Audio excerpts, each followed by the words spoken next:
Santapan Harian, Jumat 12 Juni 2026.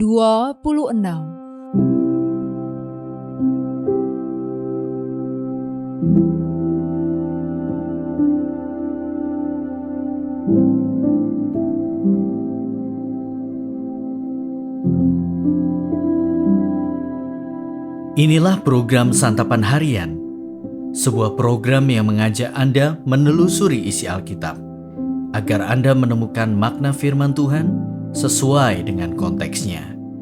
Santapan Harian tertuju bagi Anda yang ingin memiliki kehidupan rohani yang segar, kuat, dan sigap. Hari ini kita akan membaca 1 Korintus pasalnya yang ke-16, ayat pertama hingga ayatnya yang ke-4. Namun sebelumnya, mari kita berdoa. Firman-Mu adalah cahaya di tengah gelap kehidupan kami. Saat kami bingung melangkah, tuntunlah kami dengan hikmat-Mu ya Allah. Biarlah hidup kami selalu dekat kepadamu. Di dalam nama Yesus Kristus, kami berdoa. Amin. 1 Korintus 16 ayat 1-4. Sekarang tentang pengumpulan uang bagi orang-orang kudus, hendaklah kamu melakukannya sesuai dengan petunjuk-petunjuk yang kuberikan kepada jemaat-jemaat di Galatia. Pada hari pertama setiap minggu, hendaklah kamu masing-masing sesuai dengan apa yang kamu peroleh, menyisihkan sesuatu dan menyimpannya, supaya jangan pengumpulan itu baru diadakan pada saat aku datang. Sesudah aku tiba, aku akan mengutus orang-orang yang kamu anggap layak dengan surat-surat pengantar ke Yerusalem untuk menyampaikan pemberianmu. Kalau ternyata penting bahwa aku juga pergi, mereka akan pergi bersama aku.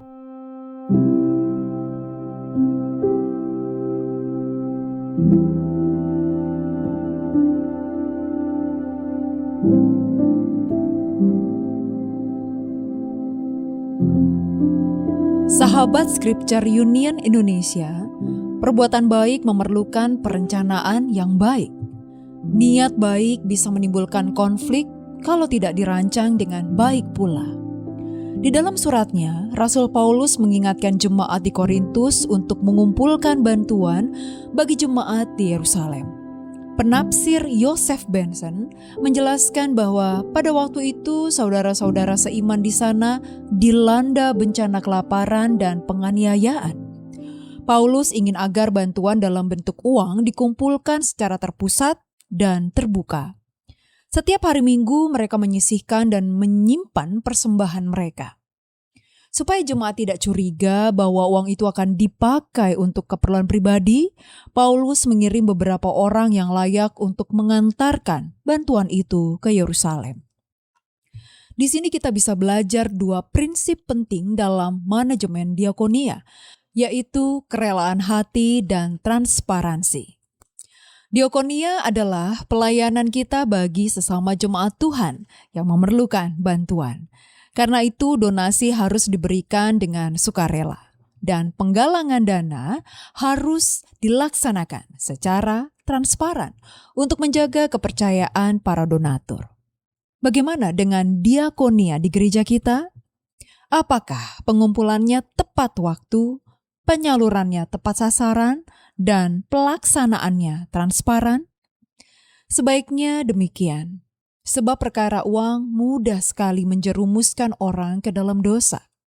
Paulus memperingatkan bahwa akar segala kejahatan ialah cinta uang.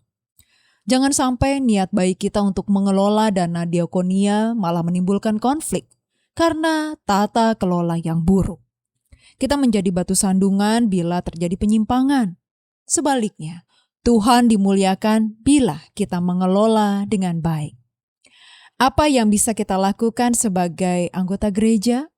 Pertama, kita perlu melatih kepekaan terhadap kebutuhan mendesak dari orang-orang yang kurang beruntung di dalam gereja. Kedua, kita harus melibatkan diri dalam diakonia sesuai dengan kapasitas yang Tuhan beri. Dan yang ketiga, jika diminta untuk mengelola keuangan, kita harus bersikap transparan di depan semua orang. Mari kita berdoa. Tuhan Kristus Yesus, ajarlah kami melayani dengan hati yang bijaksana, tulus, dan penuh kasih, agar setiap pelayanan diakonia menjadi saluran berkat bagi banyak orang. Berikanlah hikmat dalam mengatur, kepekaan dalam melihat kebutuhan, dan kerendahan hati dalam bekerja bersama sebagai satu tubuh pelayanan. Di dalam keteduhan cinta kasih-Mu ya Yesus, kami berdoa. Amin.